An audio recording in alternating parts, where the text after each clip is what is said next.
Setting number 1. Output source priority. Utility. First, ang grid ang unang mag-provide og power. Kung dili available ang grid, solar ug battery na ang mag-supply. Solar first, una ang solar power para sa mga loads. Kung dili na-go, mag-supply ang grid ug battery. Battery priority. Una ang battery power. Kung dili igo ang battery, solar power ang mag-supply, ug ang grid maghatag og power kung maubos na ang battery voltage. Setting number 2. Maximum charging current. Ang default setting kay 60A, paspas ug efficient ang charging. Pero magdepende gihapon sa imong paggamit. Kung walay tawo sa balay, pwede nimo iset sa 60A para mas dali ang charging. Kung naa kay morning usage, mas maayo iset sa 30A aron makahatag og power sa imong mga loads ug mag-charge gihapon ang battery. Setting number 3. AC input voltage range. Appliances. APL.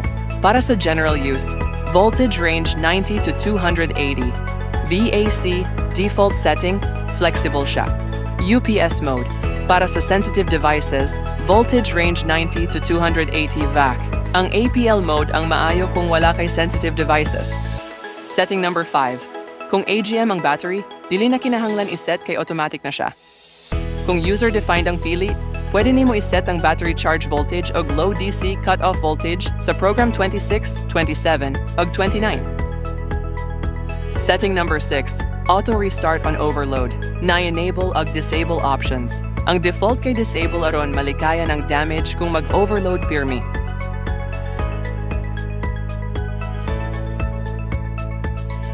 Setting number 7. Auto restart on over-temperature. Naay duha ka options. Enable. Disable ang default kay disable kay ang inverter dili angay i-pressure after mag-overheat. Setting number 8. Ang eco function magpugong sa system nga mag-switch sa battery mode kung gamay ra ang load. Kung naka-enable, mas makasave ka sa energy. Ang default setting kay disable aron dili maputol ang supply bisan gamay ra ang gamit.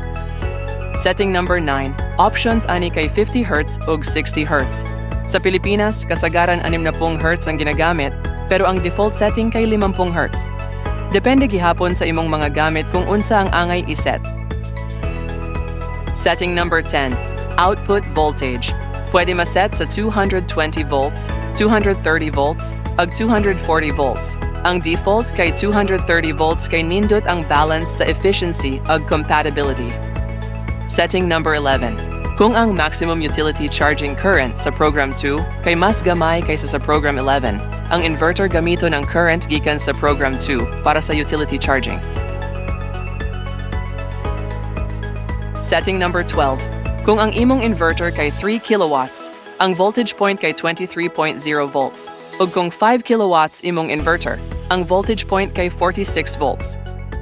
Pwede nimo iset ang voltage point balik sa utility source kung mag-select ka og SBU priority sa program 01.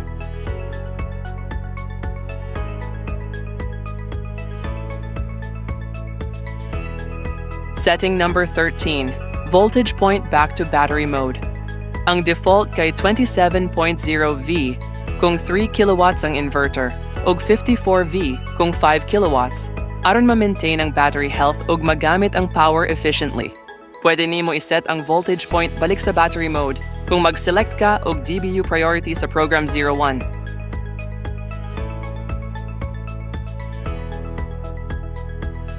Setting number 16. Charge source. Priority. Options. Utility. First, una ang grid mag-charge sa battery, ang solar mag-charge lang kung wala utility. Solar first, una ang solar mag-charge, ang grid mag-charge lang kung walay solar power. Solar and utility. Mag-charge ang battery gikan sa solar ug utility sa parehas nga panahon. Only solar, OSO. Solar energy ra ang mag-charge sa battery bisan naa pa ang utility. We recommend OSO to maximize savings. Ang default setting kay solar and utility para balance ang paggamit, pero magdepende gihapon sa imong goal. Setting number 18. Alarm control. Ang default setting kay on para makadawat ka og alerts kung naay mga importanteng panghitabo sa system.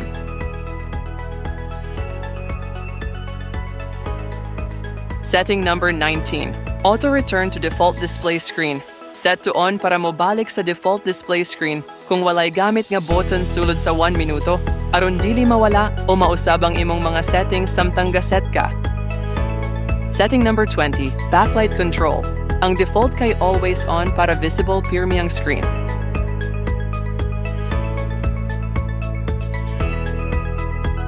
Setting number 22, beep while primary source is interrupted. Ang default kayon aron, mahibaw-an dayon nimo kung naay na interrupt sa power source.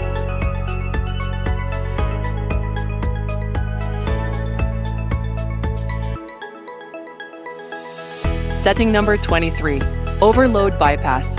Kung naka-enable, ang unit mo switch sa line mode kung mag-overload sa battery mode. Pero ang default kay disable para maprotektahan ang system og battery.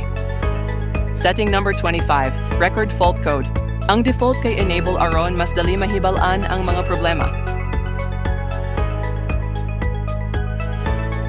Setting number 26, sa 3 kilowatts, 28.0 volts.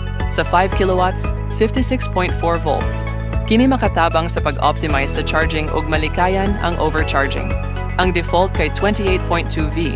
Pero kung user-defined ang imong setting sa program 5, diha na nimo iset ang voltage.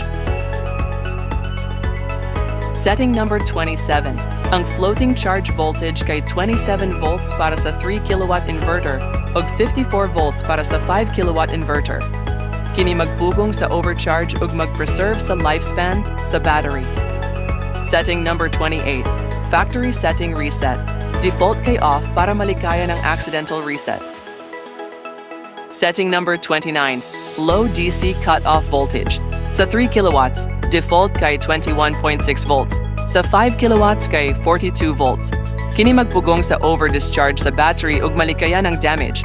Kung battery power ang available, ang inverter mo shutdown. Kung naay PV energy ug battery power, mag-charge ang inverter nga walay AC output. Kung self-defined ang gipili sa program 5, pwede nimo iset ang range 21.0V to 24V para sa 3 kilo ug 42V to 48V para sa 5 kiloamperes. Ang low DC cut-off voltage magpabilin sa imong setting bisan unsa pa ang load percentage. Setting number 30, battery equalization.